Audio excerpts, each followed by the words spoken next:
नमस्कार दोस्तों, आज मैं आपको गणेश जी की कहानी सुनाने वाली हूँ। कहते हैं कि कहानी को सुनने से ही मात्र आपके सभी मनोकामनाएं पूर्ण होते हैं। तो चलिए कहानी को स्टार्ट करते हैं। एक बहुत ही कंजूस सेठ था। एक दिन अपने दुकान पर अपने बेटे को बैठा दिया और उसने कहा कि बिना पैसे लिए किसी को कुछ भी नहीं देना जब तक मैं वापस नहीं आता। अचानक उसी समय एक संत आ गए जो अलग अलग स्थानों से भोजन सामग्री को इकट्ठा करते थे। संत ने सेठ के बेटे से अनुरोध किया कि वह उन्हें थोड़ा नमक दे दे। बेटे ने संत के लिए डिब्बा खोलकर एक चम्मच नमक दे दिया। जब सेठ वापस आए तो उन्होंने देखा कि डिब्बा खुला हुआ था। सेठ ने पूछा कि उन्होंने क्या बेचा, तो बेटा ने बताया कि एक संत जिसका निवास तालाब के पास है, एक चम्मच नमक दिया।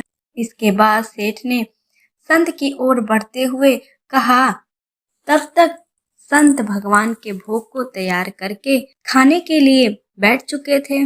सेठ ने दूर से ही बोला कि महाराज, आपके लाए नमक में जहरीला पदार्थ है, कृपया इसे ना खाएं।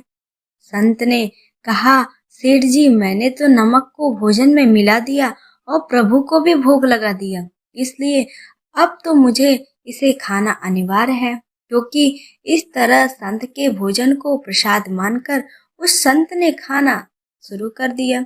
उसे भगवान पे पूरा विश्वास था। सेठ के तो होश ही उड़ गए। वे रात भर वहीं बैठा रह गया कि अगर संत को सेठ के तो मन में उस समय यह ख्याल था कि अगर संत को कुछ हो गया तो उसकी बड़ी बदनामी होगी। वे सोचते रह गया, अगर संत की तबीयत खराब हुई तो कम से कम एक वैद्य की सलाह तो लेंगे। सोचते सोचते उसे नींद आ गई। सुबह की तरह संत जल्दी से उठा और नदी में स्नान करने लगा। सेठ जी ने पूछा, महाराज, तबीयत ठीक है ना? संत ने मुस्कुराते हुए कहा, भगवान की कृपा से मुझे कुछ नहीं हुआ। इसके बाद वे पूजा करने के लिए मंदिर में गए। जैसे ही संत के मंदिर का प्रवेश किया, उन्होंने देखा कि भगवान की मूर्ति के दो टुकड़े हो गए थे और मूर्ति का शरीर भी काला पड़ गया था।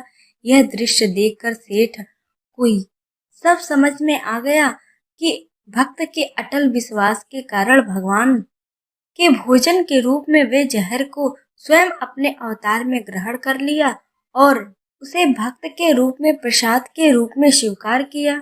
इस घटना के बाद सेठ ने तुरंत अपने बेटे को दुकान की जिम्मेदारी सौंप दी और स्वयं संत के शरण में आके भगवान की भक्ति करना शुरू कर दिया।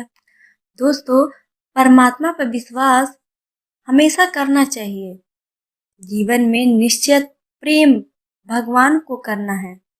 इससे ईश्वर से प्रेम बना रहेगा और आपकी मनोकामनाएं भी भगवान जरूर पूरे करते हैं। अगर वीडियो अच्छी लगी तो वीडियो को लाइक दें, सब्सक्राइब जरूर कीजिएगा। फिर मिलते हैं नेक्स्ट वीडियो में, तब तक के लिए धन्यवाद।